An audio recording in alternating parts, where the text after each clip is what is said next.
በአራት ኪሎ ዛሬ የተሰማው ጩኸት ምንድነው? እንመለከተዋለን። ይህ በቤተ ክርስቲያን ላይ ተደጋግሞ የሚፈጸመው ግፍ ምክንያቱ ምንድነው? እስከመቼስ ይቀጥላል? አብይ ዓላማው ቤተ ክርስቲያኖችን ማውደም ነው። ዓለም ዋንጫ ለመዳኘት ወደ አሜሪካ የተጓዘው አሜሪካ አትገባም ስለመባሉ አነጋጋሪ ሆኗል። ዓለም ዋንጫ የምትከታተሉ የትኛው ሀገር ደጋፊ ናችሁ? ሰላም ወደ ዩቲዩብ ቤተሰቦቼ እንዴት ናችሁልኝ? እግዚአብሔር ይመስገን። የአሽሩካ ቻናል ነው። ቪዲዮ ላይክ ያረጋችሁ ለሌሎች ሼር ያረጋችሁ ኮሜንት ሐሳባችሁን እንድታረጉ በትህትና እጠይቃለሁ። ግፍና በደል እንቃወም። በእውነት ይሄን የአርሲ ጉዳይ መቼ ነው መቆሚያ የሚለው ሁላችንም ውስጥ ጥያቄ የፈጠረ ነው። እስካሁን ድረስ ከውስጤ ያልወጣ በእውነት ባሰብኩት ቁጥር የሚያናድደን እንቅልፍ የሚነሳኝ ጉዳይ ነው የሆነው። ያሳዝናል። አሁንም ግፍና በደል እንቃወም ለማለት እወዳለሁ። ግፍና በደልን እየተቃወማችሁ እንድትካተሉ እጋብዛለሁ። አሽሩካ የምርጦች ምርጫ ይቀጥላል። ኦሮሚያ ምድር ላይ ኦርቶዶክስ መኖር አልቻለም።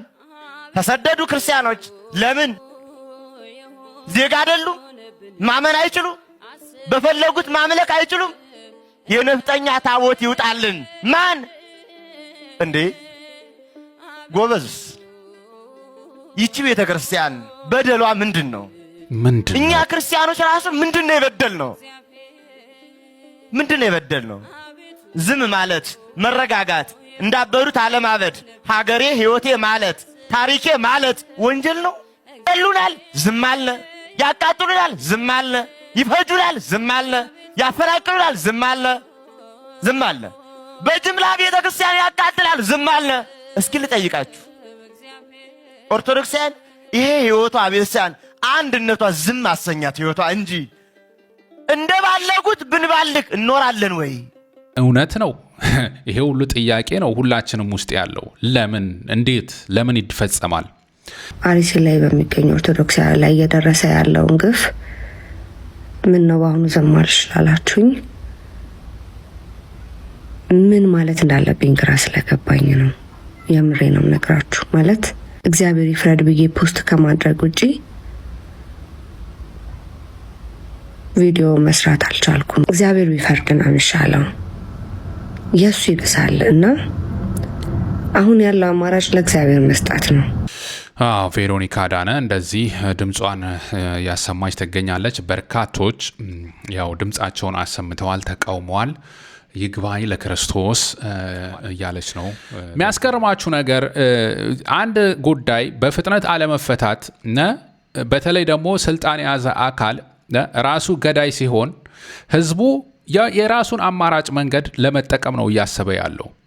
ወጣቱ አሁን ሶሻል ሚዲያ ላይ ሰሞኑ እየተመለከትኩ ያለሁት እንዲያው ራሳችን አደራጅተን ታጥቀን ምን ብለን መግጠም አለብን ነው እየገደሉን ካሉት ሰዎች ጋር እያለ ያለው። ይሄ አይነት አስተሳሰብ የመጣው ለምንድን ነው? ሀገር ይጠብቃል፣ መሳሪያ ይይዟል፣ ጸጥታ ያስከብራል የተባለው አካል ዝም ስላለ ግን ሄዶ ሌላ ነገር ፈጠረ ማለት ነው። ዋና ችግር ፈጣሪ፣ የችግሩ ምንጭ ብልጽግና፣ ይሄ የአብይ አህመድ አገዛዝ ነው። አብይ ዓላማው ቤተ ክርስቲያኖችን ማውደም ነው። የኢትዮጵያ ኦርቶዶክስ ተዋሕዶ ቤተ ክርስቲያኖችን ከምድር ገጽ ማጥፋት ነው። እንደዚህ እውነት የሚናገሩ ሰዎች እነ ጋሽ ታዲዮስ ታንቱ አይነት ሰዎች ያው በእስር ቤት ነው የሚገኙት። እንደዚህ ለምን ብለው የጠየቁ ህዝብ ለምን ይገደላል፣ ለምን ይፈጃል፣ ለምን ግፍ ትፈጽማላችሁ ብለው የጠየቁ በርካቶች ያው እስር ቤት ነው የሚገኙት። ሰሞኑንም የተፈጠረው ያ ነው። ህግ ባለበት እየገላመጡን፣ ህግ በሌለበት እየገደሉን ወገኖቼ፣ ይህንን ሁሉ ዋጋ የምንከፍለው ወንጀል ሰርተን አይደለም፣ ወንጌል ሰብከን ነው።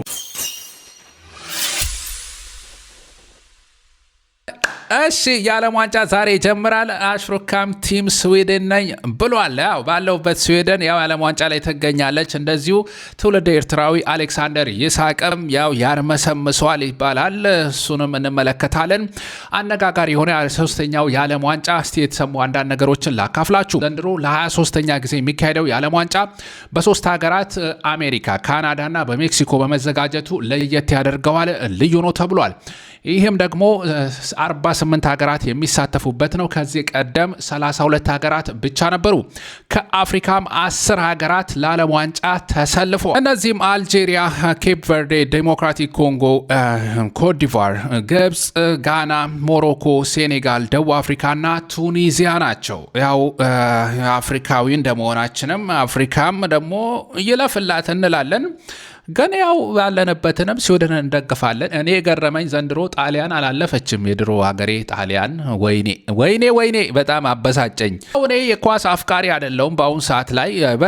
በፊት ላይ 17 ቁጥር ማካርቲ ምናምን ሆኜ በቃ ደቡብ አፍሪካ የሰፈር ዋንጫ ላይ በላንበት ጊዜ ነበረ። አሁን ብቻ ኳስ ብዙም የሚመስጠኝ ነገር አልሆነም። ግን እንደዚህ ዓለም ዋንጫ እንደዚህ ሩጫ ነገር ሲሆን እከታተላለሁ። ዓለም ዋንጫ 104 ጨዋታዎች ይካሄዳሉ።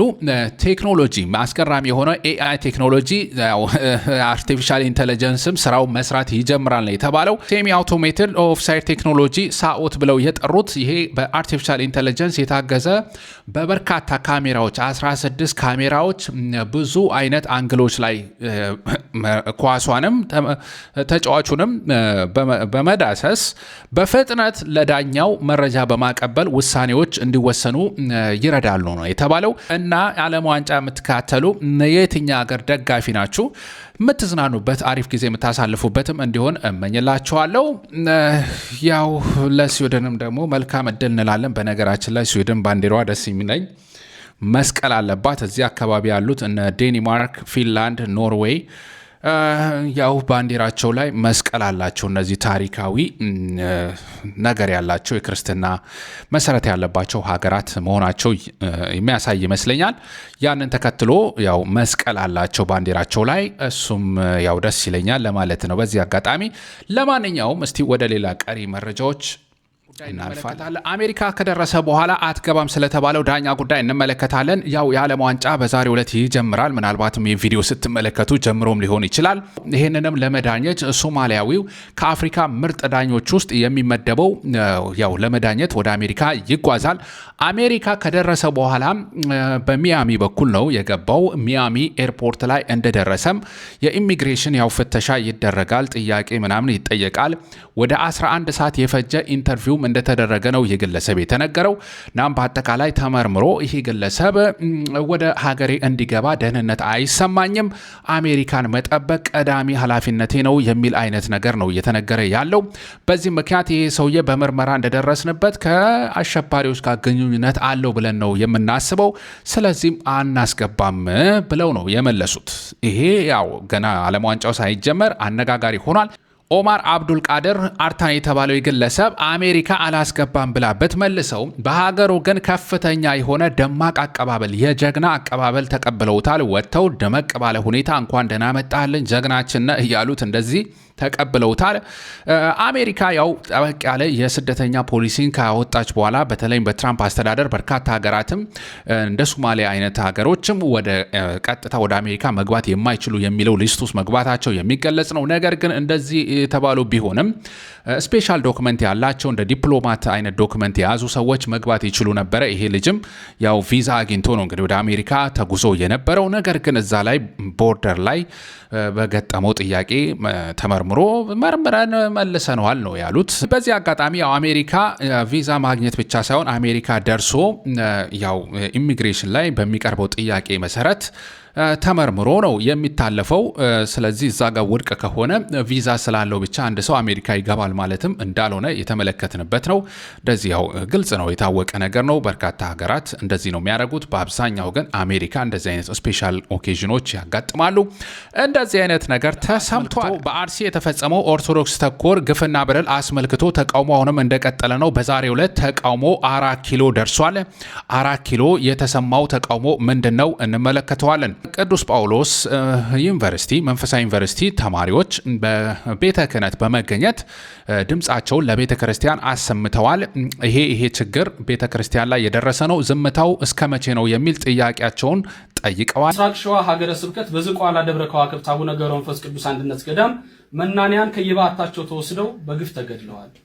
አሁን ደግሞ ችግሩ ተባብሶ በምስራቅ አርሲ ሀገረ ስብከት በሽርካ፣ በሆሎንቆ፣ በመርቲ፣ በጉናና በአሰኮ ወረዳዎች በምዕመናንና በካህናት ላይ ተደጋግሞ የተፈጸመውን ግድያ ማንሳት ይቻላል። በዚህ ወር ግንቦት 23 2018 ዓ.ም በአሰኮ ወረዳ በተፈጸመው ጥቃት በርካታ ምዕመናን ተገድለዋል፣ ታግተዋል። በሺ የሚቆጠሩ ምዕመናን መኖሪያ ቤታቸው በእሳት ተቃጥሏል፣ ንብረቶቻቸውም ወድመዋል፣ ከቀያቸው ተፈናቅለዋል። 101 ዓመት ያስቆጠረው የጠለታ ቅዱስ ገብርኤል ቤተክርስቲያን ተቃጥሏል። የካራ ኩፍተና መድኃኔዓለም ቤተክርስቲያን ተዘርፏል። በዚህ ምክንያት ብፁዕ ቅዱስ ፓትርያርኩና የሀገረ ስብከቱ ሊቀ ጳጳስ የሐዘን መግለጫ ሰጥተዋል። እኛም የቅድስት ሥላሴ ዩኒቨርሲቲ ደቀ መዛሙርት የቤተክርስቲያኑ ልጆች እንደመሆናችን ሁላችንም በዚህ እኩይና ጸያፍ ድርጊት የተሰማንን ጥልቅ ሐዘን በብፁዕ አባታችን ፊት እንገልጻለን። በትጋት ልናገለግላት የምንማርላት የቤተክርስቲያናችን ጉዳይ ይመለከተናል በማለት ከዚህ በመቀጠል ለብፁዕ አባታችን ያለንን ጥያቄ እንደሚከተለው እናቀርባለን። ብፁዕ አባታችን ሆይ ይህ በቤተክርስቲያን ላይ ተደጋግሞ የሚፈጸመው ግፍ ምክንያቱ ምንድነው? እስከ መቼስ ይቀጥላል? የሚያስቆመውስ ማን ነው? እኛስ በግፍ እየተገደልን ዝምታችን የሚቀጥለው እስከ መቼ ነው? በቤተክርስቲያን ልጆች ላይ በምዕመናን ላይ በየጊዜው እየተፈጸመ ያለው የስነ ልቦና ጥቃት፣ የአካል ጉዳት፣ ስደትና መከራ፣ ግድያ፣ የሀብት ንብረት መውደም እስካሁን ድረስ ቀጥሏል።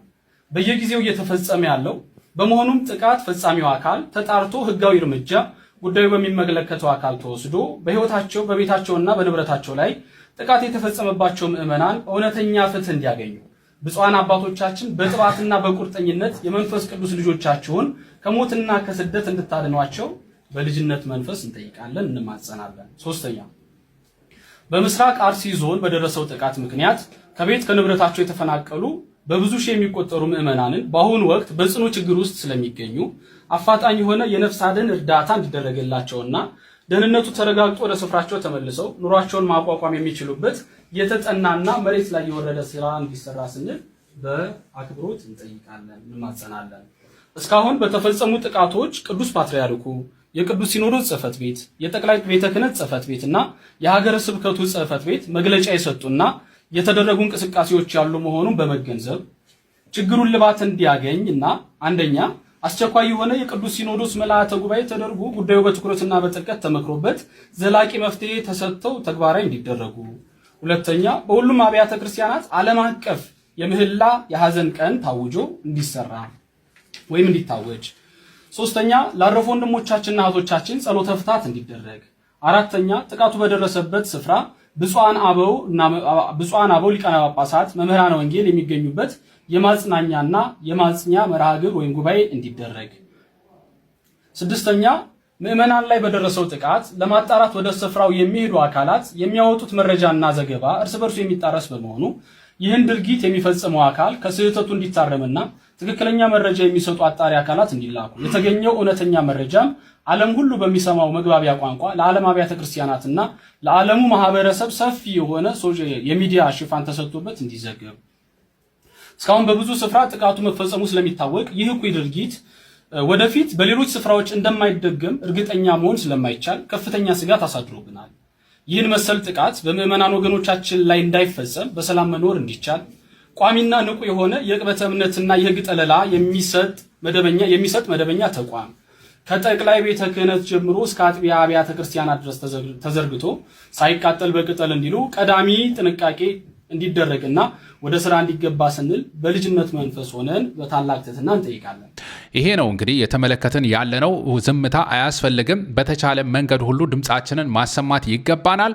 ፍትህ በመጠየቅ ይሄ ግፍና በደል እንዲቆም፣ እንደዚሁ የተፈጸመው ግፍና በደል አሁን ላይ በአርሲ የተፈጸመው በቅርብ የተፈጸመው ብቻ ሳይሆን በአጠቃላይ ኦርቶዶክስ ተኮር ጥቃት የተፈጸመባቸው ኢንቨስቲጌት ተደርጎ ግፍና በደል የፈጸሙት ፍርድ ሊሰጣቸው ይገባል የሚለውን አጠቃላይ ኦርቶዶክስ ተኮር ጥቃት የተፈጸመውን በማንሳት እንግዲህ ተቃውሟቸውን ያላቸውን ጥያቄ ለቤተ ክርስቲያን አቅርበዋል። ይበል የሚያሰኝ ነው። ተጠናክሮ መቀጠል ያለበት፣ ድምፃችንን በአንድነት ማሰማት ያለብን ፕላትፎርምም እንዲዘጋጅ የተጠየቀበት ነው። ይሄም ደግሞ የሚበረታታ ነው ብዬ አስባለሁ። አሁንም ስጋት አለብን፣ ምን እንደሚፈጸም አይታወቅም።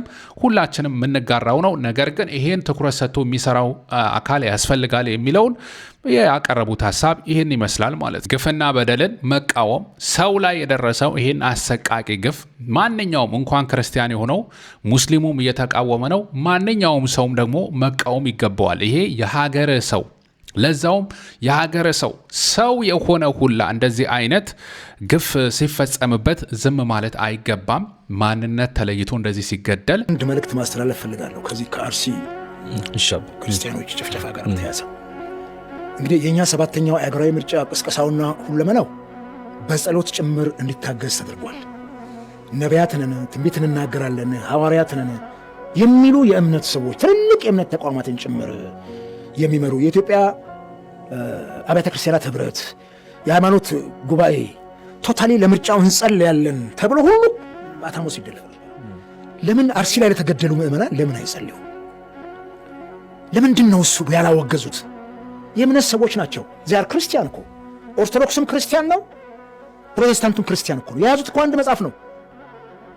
ዶክትሪን ነው የሚለያዩት፣ ቅድም ነው ቀኖናውን የሚለያዩ ዜን ክርስቶስ ኢየሱስ የእነሱ ፒላር ነው። ምርጫ ላይ እንደዚህ ላይ ብለው ያሽቃበጡ ሃይማኖት መሪ ነን የሚሉ ሰዎች የታሉ? እስቲ ለሀገር ሰላም ለሁሉም አንድነት የሚጨነቁ ከሆነ የታሉ? ሞራሊቲ የታለ? ሃይማኖት እምነት የታለ? ስብዕና የሚባል ነገር የታለ? ምድረ ሆዳደር ሆነው የምንመለከታቸው በህሊና በሚጠይቅ ስራ ጊዜ የታሉ ነው ጥያቄ እየቀረበ ያለው። ዓለም እውነት የላትም ፍትህ ካንተ ሻለው መቼ ታጽናናኛለ ወዳጅና ዘመዴ አውጣኝ አውጣኝ ለሚል አንተ አታጣም ዘዴ ኦ እንዳንተ ያለ ወዳጅ አላገኘሁም እኔ ኦ ውለታህን ሳስበው በእንባ ይሞላል ዓይኔ። እግዚአብሔር ለሁላችንም መጽናናት ይሁን። ግፍና በደል ለተፈጸመባቸው ወገኖቻችን ነፍስ ይማር።